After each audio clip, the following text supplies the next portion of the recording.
Some years ago, the Lord instructed me to sort out a travel insurance before my flight.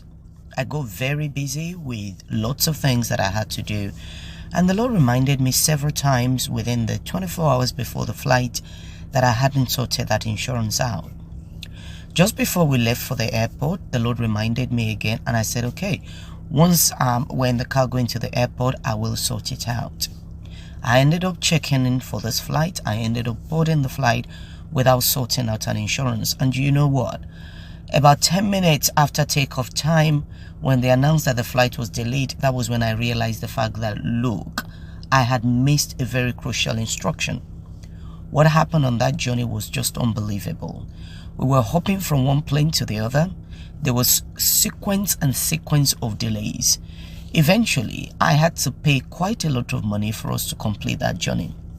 Now, I was very sad. I realized the fact that God knew that this was going to happen and He had warned me, and I didn't pay attention.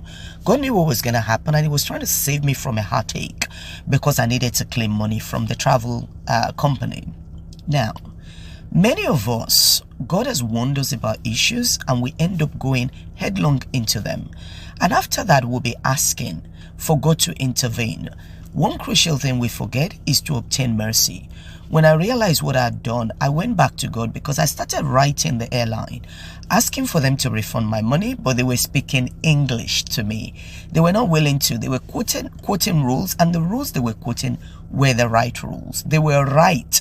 They were right. They were right. It was weather that caused the problem. There was nothing they could do about it.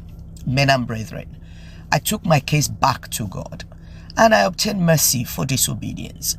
I asked for Him to forgive me because He had warned me and I didn't listen. And you know what? I wrote another letter after I had obtained mercy. And I said to the airline, I said, there is no way you will not pay me. Do you know what? It was easy for me to make demands of the airline because I knew that I had obeyed God now. Not only did I ask for mercy, I said that I was sorry. Those are two different things. Said I was sorry, I asked for mercy. The airline refunded my money. They refunded the money for everybody on that flight. So, what am I saying to you today? Before you start to bind the devil, before you start to enforce your right as a child of God, how about if you look at your life and see what you've done wrong, see where you've gone wrong, obtain mercy, and then go back and address the works of the enemy. God is a just God. He knows when the devil is right, and He knows when you're right. You get it right, and heaven will respond to you. I hope this has blessed somebody. This is Omobola Jeffries. Have a lovely day.